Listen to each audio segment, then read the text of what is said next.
Bonjour et bienvenue. Aujourd'hui, on va s'attaquer à une idée, disons, assez radicale, mais vraiment fascinante, qui nous vient de la pensée de Christian Michel. La question est simple, mais immense. Est-ce qu'une société peut vraiment fonctionner sans État? C'est ce qu'on va décortiquer ensemble. Et tout part d'une question. Une question qui nous touche toutes et tous, au fond, est-ce qu'on doit, par principe, obéir aux lois de son pays? C'est une interrogation qui peut paraître simple comme ça, mais en réalité, c'est la clé pour comprendre toute la critique du pouvoir qui va suivre. Et cette question, elle nous force à nous interroger sur la nature même de l'État. On nous le présente toujours comme un protecteur, n'est-ce pas? Celui qui veille sur nous. Mais et si sa véritable nature était, disons, un peu moins bienveillante? Et s'il était en fait un prédateur? C'est la distinction fondamentale que l'auteur nous demande d'envisager.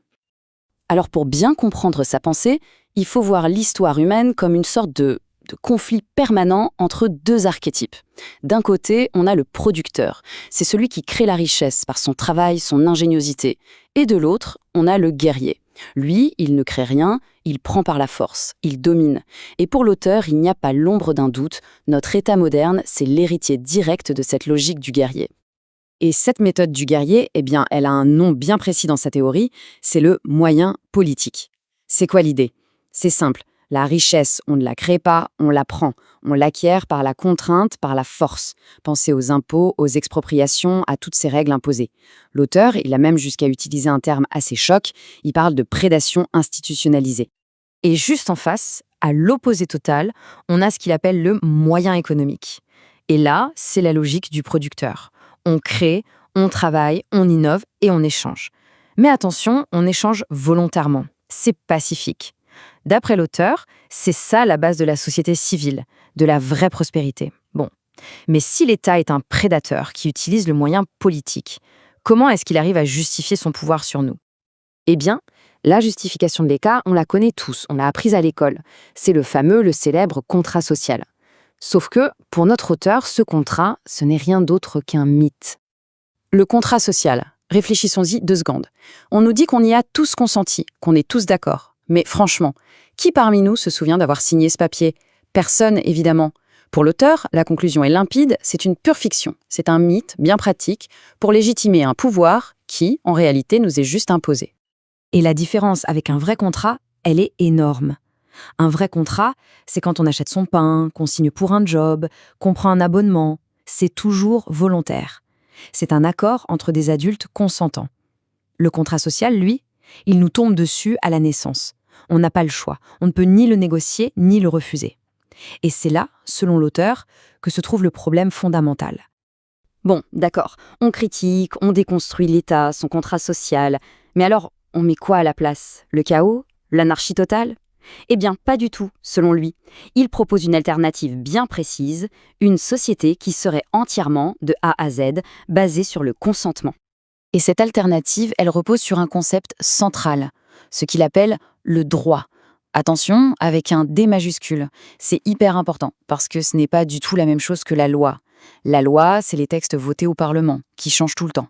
Le droit, pour lui, c'est un ensemble de principes de base, universels, qui permettent simplement aux gens de coexister pacifiquement. Des trucs simples, hein. On ne vole pas, on n'agresse pas les autres, on respecte sa parole.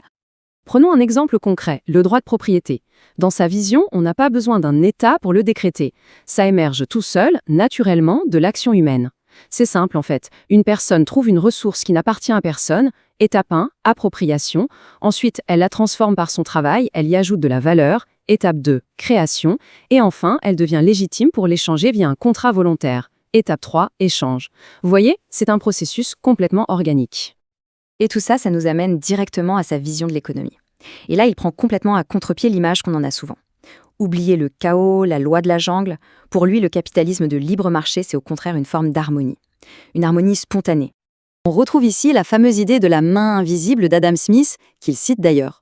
L'idée, c'est que lorsque des millions de personnes cherchent juste à améliorer leur propre situation, de façon pacifique, sur un marché, sans le vouloir, sans même y penser, elles finissent par servir l'intérêt de toute la société. Et souvent de manière beaucoup plus efficace que si un planificateur avait essayé de tout organiser. C'est un ordre qui émerge de lui-même, il n'est pas imposé d'en haut. Et pour vraiment illustrer cette idée, l'auteur utilise une analogie qui est juste parfaite, celle d'une jam session de jazz. Imaginez la scène. Des musiciens qui ne se connaissent pas forcément débarquent, il n'y a pas de chef d'orchestre, il n'y a pas de partition écrite, chacun commence à jouer sa partie, mais en même temps il écoute les autres, il s'adapte. Et comme par magie, une harmonie incroyable, complexe, totalement imprévue se crée. C'est ça, un ordre spontané. Et du coup, si on continue la métaphore, l'intervention de l'État, ce serait quoi? Eh bien, ce serait le planificateur central qui débarque en plein milieu de la jam, qui tape sur son pupitre et qui impose sa partition à tout le monde. Forcément, il tue l'improvisation, il brise la créativité et il détruit complètement cette belle harmonie qui était en train de naître toute seule. Bon, c'est une belle vision, mais concrètement, où est-ce que ça nous mène tout ça? À quoi ça ressemblerait un monde qui serait réellement fondé sur cette idée de coopération volontaire? Alors, ce qui est intéressant, c'est que pour l'auteur, on n'est pas dans l'utopie pure et dure. Il pense qu'il y a des tendances de fond, aujourd'hui, qui vont dans cette direction. Par exemple, la technologie, qui permet de tout décentraliser. Ou encore la mondialisation, qui remplace la logique de l'affrontement par celle de la coopération. Pour lui, tous ces signaux pointent vers une chose, l'avènement possible de sociétés pacifiques. La vision finale, du coup, ce n'est pas du tout un gouvernement mondial, un super-État. Non, c'est l'exact opposé. Ce serait une sorte de gigantesque mosaïque. Une mosaïque faite de micro-pays, de villes libres, de communautés en ligne, bref, des milliers d'associations volontaires. Un monde tellement interconnecté que nos bons vieux États-nations, avec leurs frontières rigides, finiraient par ressembler à des reliques d'un autre temps, complètement obsolètes. Et voilà, la boucle est bouclée. On termine là où on a commencé, mais peut-être avec un peu plus de vertige. Après avoir exploré toute cette critique de l'État, cette vision d'un ordre qui naît tout seul, la question de fond, elle reste entière.